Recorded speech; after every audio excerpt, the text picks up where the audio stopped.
In this video, we're gonna talk about the conversions between degrees and radians. So the difference between the degrees and the radians is the same as the difference between pounds and kilograms. They both measure the same thing, but on different scales. So let's say you can have a person that you can say that the height of this person is 6 feet. But you can also say that the height of the same person is 183 centimeter, which is equivalent to 6 feet. So they both represent the height of the same person, but in different scales. So in the same thing, degrees and radians, they both measure angles. They're both measure of angles.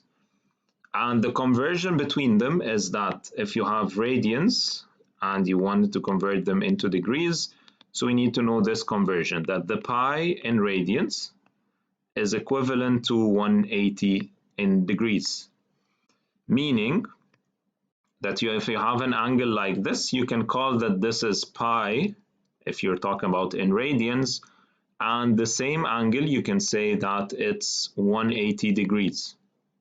So any angle you can write it on this scale or on this scale. So if you memorize this conversion, you can convert anything from radians into degrees simply by cross multiplication, the way we did in the conversion topic. So meaning that if you have 90 degrees, how many radians are there if it's 90 degrees? You do cross multiplication, which is you multiply by pi and you divide by 180 degrees. So this is going to give me pi over 2.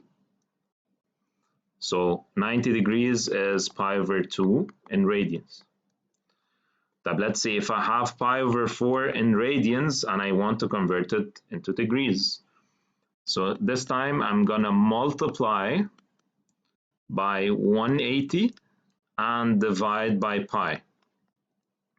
So the pi can cancel the pi, so this is going to be 45 degrees. So 45 degrees in radians is equivalent to pi over 4 in 45 degrees is equivalent to pi over 4 in radians. And the 360 degrees in the same sense, if you do this cross multiplication, so again you're going to multiply 360 by pi and divide by 180.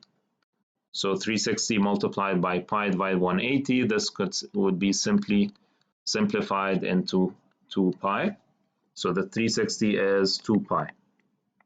So if you just memorize this conversion, so anything if you have degrees, you can convert it to radians and vice versa.